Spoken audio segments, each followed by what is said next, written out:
Doctor साहब आप बच्चों की ग्रोथ के हवाले से, बच्चों के कद नहीं बढ़ रहे, क्या उनका ब्रेकफास्ट होना चाहिए, लंच क्या होना चाहिए, डिनर क्या होना चाहिए? हमारी माएँ बहुत परेशान। हाँ, देखिए जी, बच्चों का कद, वैसे तो हाइट मोस्टली एक जेनेटिक ट्रेट है, लेकिन 2000% आप अपने बच्चे को खाने में क्या देती हैं उससे हाइट इन्फ्लुएंस होती है। इनफैक्ट अब तो मेरे पास ऐसे भी पेशेंट्स आना शुरू हो गए कि माँ बाप इतने लंबे और बच्चे का कद ही नहीं आपके पास बढ़ रहा।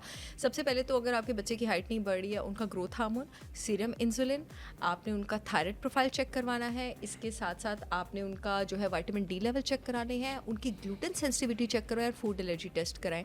आप यकीन करें, इतने सारे बच्चों का तो सिर्फ गंदम छुड़वाया मैंने और उनका कद बढ़ना शुरू हो गया। सिर्फ गंदम छोड़ने से? ग्लूटेन सेंसिटिविटीज हैं अब इतनी कॉमन है कि अगर आप ग्लूटेन सेंसिटिव है ना, तो आपकी इंटेस्टाइन और आपकी आंतें थ्रू आउट टीयर होती रहती हैं। आप सोचिए, अगर इंटेस्टाइन और आंतें थ्रू आउट टीयर होती रहेंगी तो मेरा जिस्म न्यूट्रिएंट्स अब्जॉर्ब करेगा? मेरा जिस्म न्यूट्रिएंट्स अब्जॉर्ब नहीं करेगा। कि न्यूट्रिएंट्स अब्जॉर्ब नहीं करेगा तो मेरा कद कैसे बढ़ेगा?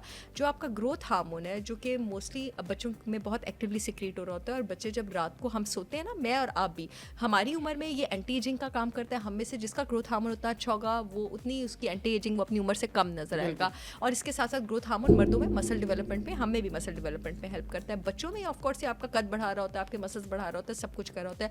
ग्रोथ हार्मोन आपके दिमाग के जिस ग्लैंड से निकलता है वो पिट्यूटरी ग्लैंड है, और उसको स्टिमुलस के लिए आपके पास जिंक चाहिए होता है।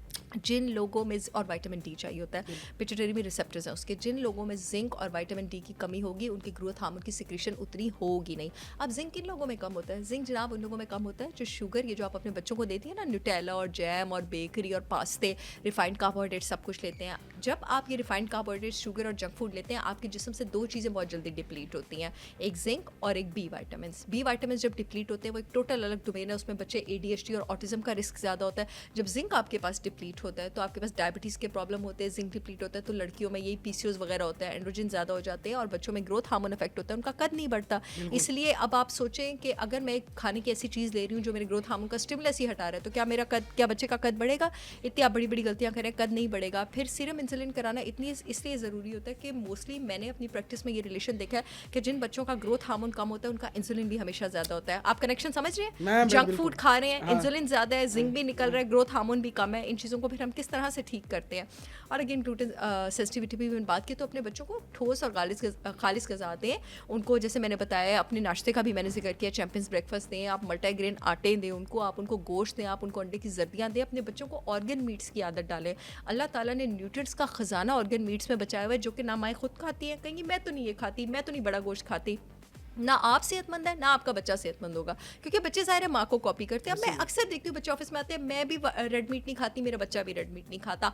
आपकी भी इम्यूनिटी और IQ कम है, और बच्चे का भी आप इम्यूनिटी और IQ कम करेंगे। सो डोंट डू दैट जी। कमाल, सही है, बच्चों को तो खिलाएं कम से कम। चलो आप तो नहीं खा रही। अच्छा, मोबाइल का इस्तेमाल बच्चों को बहुत ज़्यादा करवा दिए, कार्टून से लगा के दे दिए, स्क्रीन टाइम कितना होना चाहिए? देखिए जी, बच्चे का तो स्क्रीन टाइम होना ही नहीं चाहिए। बच्चे को क्या लगे स्क्रीन के साथ, क्या लगे? अभी मेरे पास पेशेंट्स आती है, मुझे कहती हैं कि डॉक्टर साहब आपकी मेमोरी और आपका हाफ्ज़ा इतना ज़्यादा। मैंने कहा जी अल्लाह का शुक्र है कि हमारे टाइम में वो नहीं था, स्क्रीन नहीं थी और ये सारी चीज़ें नहीं थी, और अगर होती भी तो मेरी अम्मी बहुत सख्त थी, 2 थप्पड़ लगाती थी, ज़रा भी इधर उधर होते थे हम तो ये तो सारा माओ का है कि वो नज़्म ज़ब्त है और ये सब कुछ मेंटेन करें। देखिए, माओ के हाथ में भी तो हर वक्त मोबाइल होता है। अब चाहे मुझे जितना भी बैकलैश मिले इस पोस्ट पे, लेकिन जब माँ काहिल होगी, सुस्त होगी, अपने दिन के घंटे अपने बच्चे के डिसिप्लिन पे नहीं लगाना चाहेगी, एफर्ट नहीं डालना चाहेगी। देखिए, अगर माँ और बाप दोनों वर्किंग है फिर तो दोनों की जिम्मेदारी है, लेकिन अगर बाप वर्किंग है तो वो बेचारा पूरा दिन बाहर भी खपे और घर आके बच्चे के साथ भी कुछ तो संभालें, आप कुछ तो करें, ठीक है ना? जो वर्किंग मदर्स नहीं है, फिर आप घर में बैठ के अपनी पूरी एनर्जी उसी तरह जॉब की तरह अपने बच्चे को दें, ठीक है? जब देखिए, जहन में मान नहीं सकती, जब माँ बच्चे को एंगेज करके रखेगी डिफरेंट प्रोडक्टिव एक्टिविटीज़ में, स्कूल के बाद उसको मत ही नहीं रहेगी कि वो स्क्रीन पकड़े। अब तो ये डॉक्यूमेंटेड रिसर्चेज आ गई हैं कि स्क्रीन टाइम बच्चे का IQ भी कम करती है और आपका जो है स्पीच डिले भी करती है। इतने सारे बच्चों का, जैसे मैंने ग्लूटेन छुड़ाया, मैंने आपको बताया कद बढ़ा है, ADHD के सिम्टम्स बढ़े हैं, बहुत सारे बच्चों का स्पीच भी बेटर हुआ है स्क्रीन टाइम छोड़ के। अच्छा डॉक्टर साहब, एक सवाल मर्दों के हवाले से, मर्द बड़ा शर्माते हैं, मुझे लगता है पूछना चाहिए कि मर्दों की छाती बढ़ जाती है। हाँ, नहीं अच्छा क्वेश्चन है, ठीक है, वो क्या बड़ा अच्छा क्वेश्चन है। नहीं ज़ैनी, बहुत अच्छा क्वेश्चन है। इस कंडीशन को गायनेकोमेस्टिया कहते हैं, ठीक है? और गायनेकोमेस्टिया आपके पास मोस्टली उन मर्दों में होता है जिनमें आपके पास मेल हार्मोन टेस्टोस्टेरोन कम होता है और एस्ट्रोजन ज़्यादा हो जाता है। ये मैंने वही जो जीनो एस्ट्रोजन और टॉक्सिक एस्ट्रोजन की बात की थी, और ये मोस्टली उन मर्दों में होता है। जैन, अगर इनका आप सीरम इंसुलिन लेवल करा लें तो इनके इंसुलिन लेवल्स भी ऊपर होंगे। तो इंसुलिन लेवल्स को रेगुलेट करके, कंट्रोल करके, लिवर को डिटॉक्स करके, और फिर कुछ ऐसी हर्ब्स भी हम इंक्लूड करते हैं जो टेस्टोस्टेरोन लेवल्स ऊपर लेके जाएं। जैसे मेरा एक प्रोडक्ट सुपरमैन पाउडर भी है। सुपरमैन पाउडर में शिलाजीत, मक्का रूट और ट्रैवलिस टेरेस्ट्रिस मैंने इंक्लूड किया हुआ है। 100% ऑर्गेनिक है तीनों और टेस्टोस्टेरोन लेवल्स को बूस्ट करते हैं। ये आपको ये छाती जो बड़ी है इस प्रॉब्लम में भी हेल्प कर सकते हैं। उसको लेना किस तरह इस्तेमाल? उसका आपने 1 टीस्पून लेना है, डब्बे के ऊपर लिखा हुआ है, किसी भी अपने मॉर्निंग स्मूदी या ड्रिंक में मिला के, and you have to take it. अच्छा, जिम करने के लिए जो लोग अभी जिम का आपको पता है दोबारा ट्रेंड शुरू हो गया है, सप्लीमेंट और स्टेरॉइड्स का इस्तेमाल हो रहा है, ये कितना को खतरनाक है? स्टीरॉइड्स तो देखें जैन, मैं उसके टोटली अगेंस्ट हूँ। स्टीरॉइड्स आपके पास इम्यूनोसप्रेसेंट्स होते हैं, ये आपके यानी आपके इम्यून सिस्टम के पास जाते हैं, उसको जाके कहते हैं शट अप, अब तुम्हारी आवाज़ ना आए, ठीक है। इम्यून सिस्टम को डाउन कोई चीज़ लेके जाएगी तो वो अच्छी होगी। ये ऑटोइम्यून डिजीज़ में स्टीरॉइड क्यों दिया जाता है? ऑटोइम्यून डिजीज़ में इम्यून सिस्टम हाइपर एक्टिव हुआ होता है ना, अपनी अगेंस्ट हुआ होता है, तो स्टीरॉइड इसलिए दिया होता है कि उसको ठंडा मट्ठा कर दिया जाए, इससे एकदम जो भी एक्जिमा होता है, फ्लेयर अप होता है, जो भी आपको पास आईबीडी के सिम्टम्स होते हैं वो सारे ठीक हो जाते हैं। तो अगर आप नॉर्मल केसेस में ये सारी चीज़ें लेंगे तो क्या ये अच्छी हैं? ऑफ कोर्स ये आगे जाके मेरे पास एक बार एक आए थे पेशेंट गुजरावाला के, बड़े कोई पहलवान थे, बड़े उन्होंने स्टीरॉइड्स वगैरह लिए हुए थे, अब उनसे पानी भी नहीं पिया जाता, ठीक है, जो इतने अरसे से वो सारी चीज़ें ले रहे थे। जहाँ तक आ गई बात सप्लीमेंट्स की, सब supplements are very healthy. Coffee, creatinine, लेकिन आपने सुपरविजन के अंदर लेना है। अगर आप concentrated branch chain amino acids लेते हैं जो कि प्रोटीन शेक्स की सूरत में आते हैं, प्रोवाइडेड के वो शुगर फ्री हों, ठीक है, लैक्टोज फ्री हों आपके पास, तो दे आर गुड। क्योंकि जो लोग बहुत ज़्यादा इंटेंस स्ट्रेंथ ट्रेनिंग करते हैं उनको BCAAs यानी ब्रांच चेन अमाइनो एसिड्स का एक कॉन्सेंट्रेट चाहिए होता है। मैं बता देती हूँ नाजरीन को वो क्या है। ब्रांच चेन अमाइनो एसिड्स 3 होते हैं आपके पास, वेलिन, ल्यूसीन और आइसोल्यूसीन।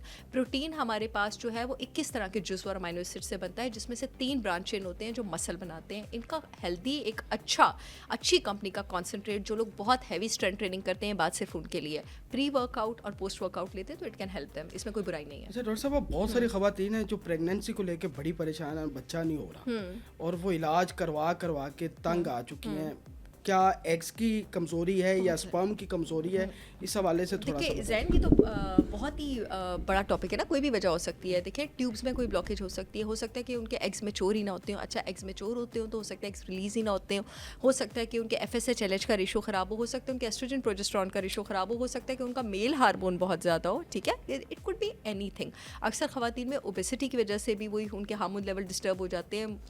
मोटी औरतों के आड़े बहुत ज़्यादा आ जाता है, इनफर्टिलिटी बहुत ज़्यादा आता है, बांझपन। फिर मर्दों में भी बहुत सारे प्रॉब्लम हो सकते हैं, टेस्टोस्टेरोन भी कम हो सकता है, स्पर्म मोटिलिटी का इशू हो सकता है, स्पर्म क्वालिटी का इशू हो सकता है, स्पर्म क्वांटिटी का इशू हो सकता है, बहुत सारी रीजंस हो सकते हैं। आप अपना अपॉइंटमेंट का बता दें किस तरह लेनी है आपसे, किस तरह आपसे मिल सकता है? बहुत सारी खवातीन मुझसे कॉल करके पूछ रही होती हैं कि किस तरह डॉक्टर, और आप किस वक्त कहाँ बैठती हैं, ये कम से कम थोड़ा सा बता। जी, मैं लाहौर में प्रैक्टिस करती हूँ और ऑनलाइन कंसल्टेशंस मैं पूरी दुनिया में करती हूँ। लाहौर में मैं smile on medical and dental centre में प्रैक्टिस करती हूँ। जब आप गूगल पे जाएंगे डॉक्टर साहर चावला के क्लिनिक के नाम से लाहौर के क्लिनिक की लोकेशन है, लेकिन आप डायरेक्टली मुझे व्हाट्सएप करके मुझसे अपॉइंटमेंट ले सकते हैं। आपने मुझे कॉल नहीं करनी, चाहे आपको मुझसे लाहौर में अपॉइंटमेंट चाहिए चाहे ऑनलाइन अपॉइंटमेंट चाहिए। इस वक्त 26 मुल्कों में मेरे पेशेंट हैं। आपने 0321943669 पर व्हाट्सएप करना है, कॉल नहीं करनी। एक दिन के अंदर अपॉइंटमेंट मिल जाएगी। चलें। अच्छा डॉक्टर साहब, कब्ज़ का बड़ा इशू है, बल्कि कुछ मैंने आपके साथ पॉडकास्ट किया था तो सक्खर से एक आदमी हमारे चैनल तक आया कि मैंने डॉक्टर साहब चावला से मिलना है। कब्ज़ का बड़ा इशू रहता है लोगों को, वो किस तरह रिजॉल्व हो सकता है? अच्छा, कब्ज़ के लिए आपके पास जो ऑर्गेनिक हर्ब्स जो बहुत ज़्यादा काम आती है, जिसमें त्रिफला, सेना, श्रीलंका दारचीनी, आपके पास अदरक, आपके पास एलोवेरा, वो बहुत ज़्यादा हेल्प करते हैं। 3 प्रोडक्ट्स मेरे पास हैं कब्ज़ के लिए। एक एलोगट के नाम से मेरी प्रिपरेशन है, ये मैंने फ्रेश एलोवेरा जूस प्रिपेयर किया हुआ है उन लोगों को जिनको अल्सर है और उन